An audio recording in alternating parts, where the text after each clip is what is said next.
You're listening to the Platform Launchers podcast. I'm John Stange, and it's great to have you with us this week, as always, because we love talking about building and growing and monetizing your online platform. We like taking your passion, turning it into a platform, and helping you earn a paycheck from it.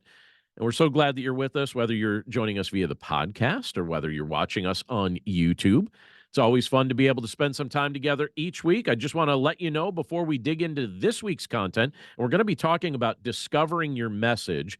So just keep that in mind. But before we dig into that, I just want to remind you to stop over at platformlaunchers.com for a whole bunch of good stuff. We've got books from our members over there. We've got a free 21-day platform development planning guide. We also have a 14-day trial of our membership community, the Members Club inside Platform Launchers, and it gives you access to our vast video library. It gives you access to the Launch Plan course. You get all sorts of things in that trial. So check it out. It's free, completely, no obligation. It's at platformlaunchers.com, and we'd love to see you on board if that's something that you'd like to do.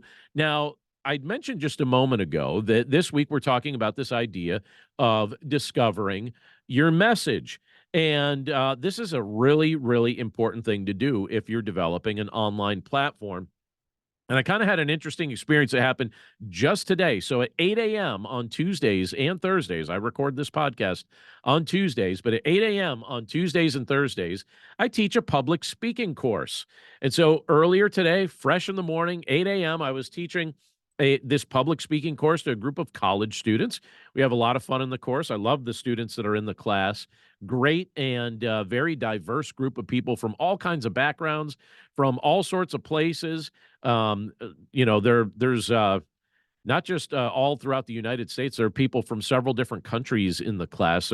Let's see, there's someone who actually served in the South Korean military. There's another student who is from Nepal. It's very international. And a great group of people, and their personalities, in addition to being, from different places, the personalities that are represented in that class are quite diverse as well, which makes it really, really fun. I really enjoy it. Some of the students, I think, are very outgoing. Others are a bit more reserved. Some very readily share their opinions, while I notice with others, they kind of keep their opinions to themselves. So it's very much a mix. But at the end of the semester, this is kind of where I'm leading with this. At the end of the semester, one of the tasks that this class needs to complete is to give a 10-minute speech to the class.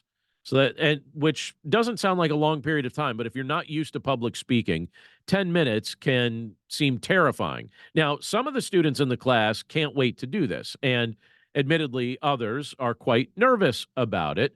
So I spent this morning, today's class was actually geared toward helping them prepare for this assignment. And I don't know if this was something that you were in that class with me, and this is something that maybe if I asked you to do this, I don't know which part of this task you would find the most challenging. But I was actually a little bit surprised to discover with this current batch of students, I've taught this course before, but I was curious to notice that with this batch of students, one of the biggest challenges that some of the students are facing doesn't happen to be the mechanics of actually delivering the speech. They actually think that they're at this point going to be okay with doing that.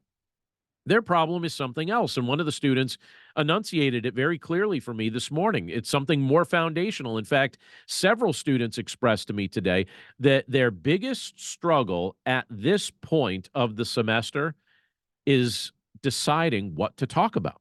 Just trying to figure out what to talk about, whether they narrow it down because they've got a variety of options or because they're wrestling with the thought that maybe what they want to talk about isn't going to be of interest to others that are in the class.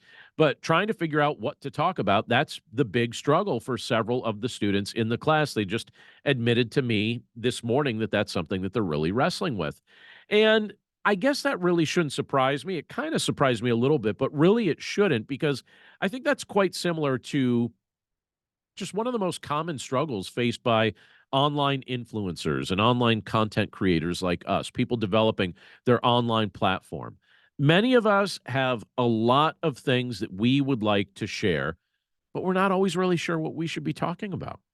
So there are things that we know, things that we love discussing, things that we love sharing, but we're not really sure if it's what we should bring to the market or share in a public forum. And so, like, we struggle sometimes to discover that message. And yet, this is one of the most critical issues that we need to be addressing if we're going to be successful online. If we don't address this, we're not going to succeed with what we build. We have to be very, very crystal clear on what our message is. And over the course of the next few weeks, you're going to notice a theme in our podcasts. We're going to be talking about something that I call the 5 Ds of online platform development. This is a blueprint or a success path or a list of kind of benchmarks that I put together a few years ago to just help people figure out what it's like to develop an online platform. Again, I call this the 5 Ds of online platform development. And we're going to work through these Ds in the coming week. I visit these thoughts from time to time, but I thought it was time for us to focus on them in a new way. And the first D in that list is discover your message. It's the thing we have to do before we get to all the other Ds. We've got to discover our message. So if that's the first D, if that's the foundational D in the 5 Ds of online platform development, I guess we need to wrestle with how we should do that, right? That's something we've got to figure out. How should I go about discovering my message? And if the message that I start with doesn't seem to be connecting with an audience, what should I do? Should I pivot? Should I stop? Should I do something else? These are all useful questions to be wrestling with. So let me tell you what I like to do when I sit down with people to kind of talk them through this process. When people are attempting to discover their message, I usually begin by asking them to ponder two specific things. And the first thing is this: what questions do you keep getting? What questions do you keep getting? There's probably something that people who know you best keep asking you about. You keep getting the same questions over and over and over again, right? To certain people, you are the expert in at least one subject, either because you've had a certain set of experiences or because you've had certain training or something. There's something about you or your background or your training that makes you the expert to somebody else in at least what subject. So I'm just curious, what is that subject? What is it? What subject do other people keep asking you questions about? Or, another way we could phrase that is, what help do people often come to you basically seeking? They're seeking help from you in a specific area. So what's the area? What questions are you getting? What help are people seeking from you? So that's topic to ponder number one. Number two, when you're trying to discover your message, is this. And this is a fun question to ask. And I love asking people this question, sometimes just out of the blue. But I'll ask, what could you talk about for 30 minutes with no preparation, no notes, and no loss of enthusiasm? So, what could you talk about for 30 minutes with no prep, no notes, and no loss of enthusiasm? If you identify something when you ask yourself that question, it's very likely that you've succeeded in discovering what the message of your online platform should be. But I'll caution you, it's important to ask the two questions that I just gave you, the two topics to ponder. It's important to ask these things together. And the reason it's important to ask them together, they're like counterweights, they balance each other, because there's no guarantee that just because you want to talk about something that there's actually an audience that wants to listen to you or even pay you money to hear you talk about it or teach them about it. For example, I was trying to think of a couple examples in my own life that I don't think people would pay me to talk about, but I know I could talk about these things with great enthusiasm. Here's one. I know a lot of trivia about music that was released in the 80s and 90s. I often see Rich Avery is one of our long-term members here in Platform Launchers. He's part of our members club, and I noticed that he probably fits into this category too, based on some of the things that I see him post on his social media. He knows a lot of trivia about 80s and 90s music, but I know a lot of trivia about that stuff. I could tell you about a lot of the popular bands from that era. I know their lyrics. I know their personal backgrounds. I know, in some cases, the order in which they released their albums. I could also tell you in a few cases who actually produced those albums and a rough count of how many albums sold when those albums were, freshly released. But the sad truth is, when I share that knowledge, people either laugh or roll their eyes. That's typically the response that I get when I share those things. So I imagine if people are either laughing at me when I share those things or rolling their eyes, it'd probably be rather difficult for me to build, grow, and monetize an online platform on that subject, even though I can talk about 80s and 90s music at length. And I'll give you another one. And this one, some of you, if you're listening to the podcast right now or watching us on YouTube, you very well may turn the podcast off after I tell you about this one. But the same is true. This is, I don't know, I'm taking a risk in admitting this to you, but some of my close friends already know this about me. But I could also talk at length about professional wrestling. I followed it extremely closely when I was growing up, and I have to confess, I still kind of follow it now. In fact, this Sunday here in Philadelphia, there's a big event coming to town, and I'm actually going to be attending it. I bought tickets to it more than a year ago for me and one of my sons. I'm going to WrestleMania 40. It's in the city of Philadelphia, 40 minutes from where I live. I'm looking forward to it. But here's the thing. I could tell you all about the stars. I could tell you about the promotions. I could tell you about the territories that existed decades ago. I could tell you about the history of the business, how it came to be.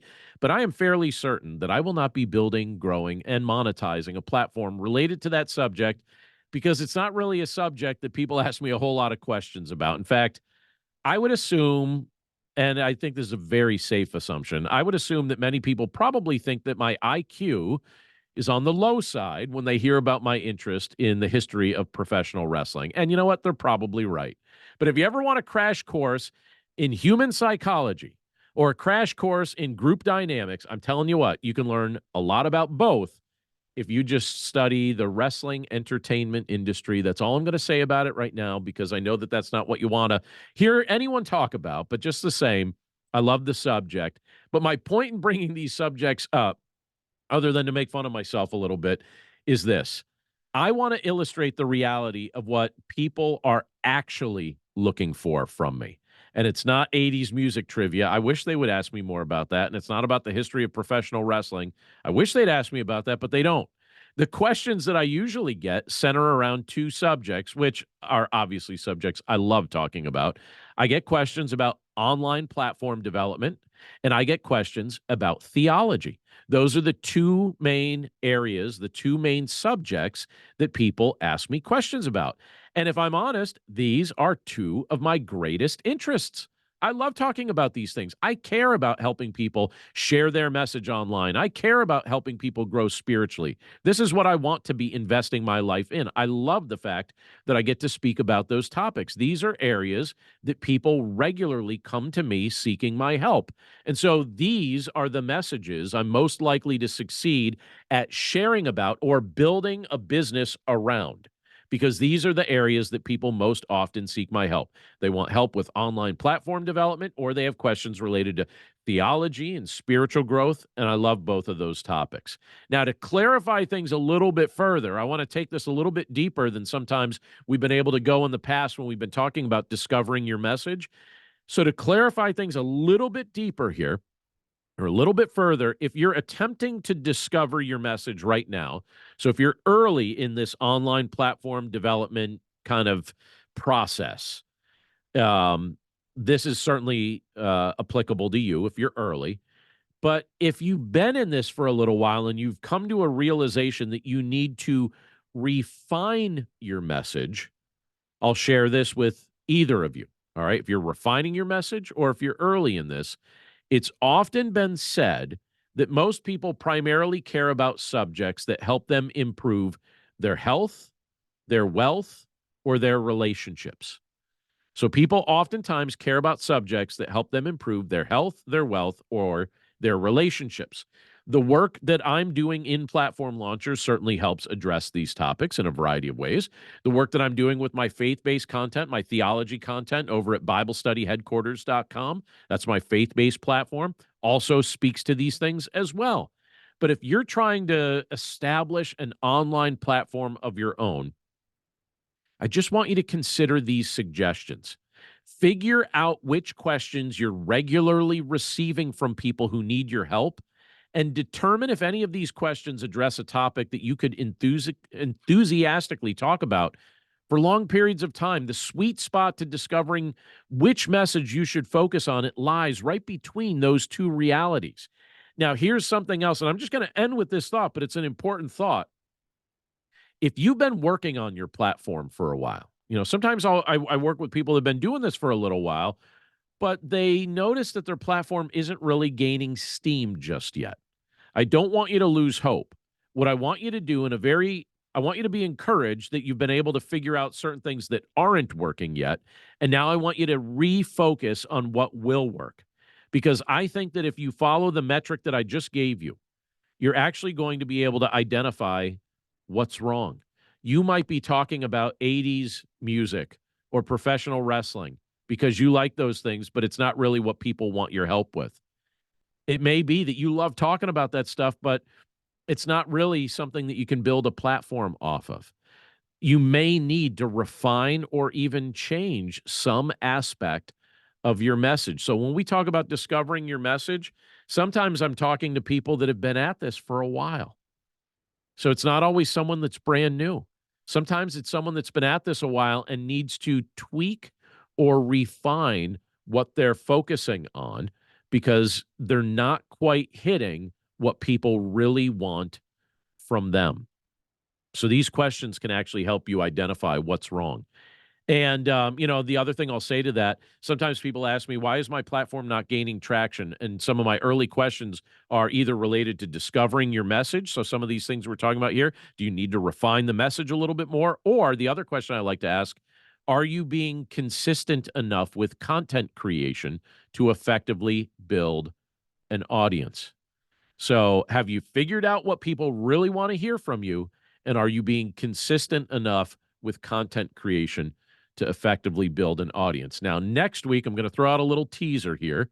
Next week, we're going to be talking about delivering your content. And we're going to talk about this idea of consistent content creation. So tune in next week, either via YouTube or via the podcast, because that's what we're going to be talking about. But in the meantime, I just want you to be thinking about this foundational issue of discovering your message. What do people need help from you with? And what can you talk about enthusiastically for long periods of time with no notes and no loss of enthusiasm? So wrestle with those questions. See what I did there? Wrestle with those questions, please. And in the meantime, I hope you'll check out platformlaunchers.com. Lots of fun stuff that we have over there for you. Be sure to check it out and stop by our members club one of these days. We'd love to see you. Take it for a test drive. I don't think you'll regret it in the least. But that's it for us this week. Thanks again for tuning in. We look forward to catching up with you again right here next time. And in the meantime, we hope you have a wonderful week and just get that platform built, discover your message. Take care. We'll talk to you soon. Bye-bye.